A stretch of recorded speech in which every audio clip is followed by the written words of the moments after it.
Plus two കഴിഞ്ഞില്ലേ, ഇനി എന്താണ് പരിപാടി? സ്റ്റഡീസിന് വേണ്ടിയിട്ട് അബ്രോഡ് ട്രൈ ചെയ്താലോ? എങ്ങനെയാണെന്നല്ലേ, course plus country plus career opportunity match ആക്കണം. എന്നാലാണ് നമുക്ക് നല്ലൊരു എഡ്യൂക്കേഷൻ കിട്ടുള്ളൂ. ഓക്കെ, അതിന് ഞങ്ങൾ നിങ്ങളെ ഹെൽപ്പ് ചെയ്യാം.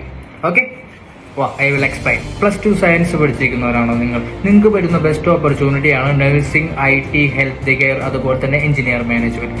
ഇത് പഠിക്കാനായിട്ട് നമ്മൾ ചൂസ് ചെയ്യേണ്ട കൺട്രിയാണ് Germany, UK, Australia, Lithuania, Malta. So ഈ കൺട്രീസ് ആണ് നമ്മൾ ഈ പറഞ്ഞ ബാക്ക്ഗ്രൗണ്ടുമായിട്ട് റിലേറ്റഡ് ആയിട്ട് വരുന്നത്. കൊമേഴ്സ് ബാക്ക്ഗ്രൗണ്ടിൽ നിന്ന് വരുന്ന സ്റ്റുഡൻസിന് ഓൾമോസ്റ്റ് എല്ലാ മാനേജ്മെന്റ് കോഴ്സും നമുക്ക് എടുത്ത് പഠിക്കാനായിട്ടുള്ള ഓപ്പർച്യൂണിറ്റിയും കാര്യങ്ങളും വരുന്നുണ്ട്.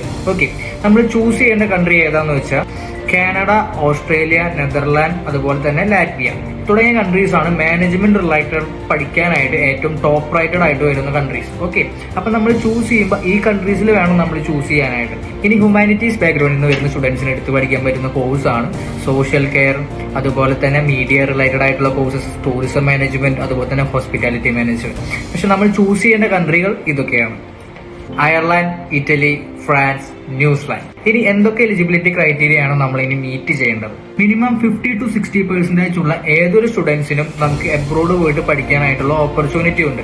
IELTS വെച്ചും IELTS ഇല്ലാതെയും നമുക്ക് എബ്രോഡ് പോയിട്ട് പഠിക്കാനായിട്ട് പറ്റും. ഇനി എന്തിനു വെയിറ്റ് ചെയ്യണം? ഞാൻ താഴെ നമ്പർ കൊടുത്തിട്ടുണ്ട്. പ്ലസ് ടു കഴിഞ്ഞിട്ടുള്ള എല്ലാ സ്റ്റുഡൻസും ഇപ്പൊ തന്നെ ഫോൺ എടുത്തിട്ട് കറക്കിക്കും.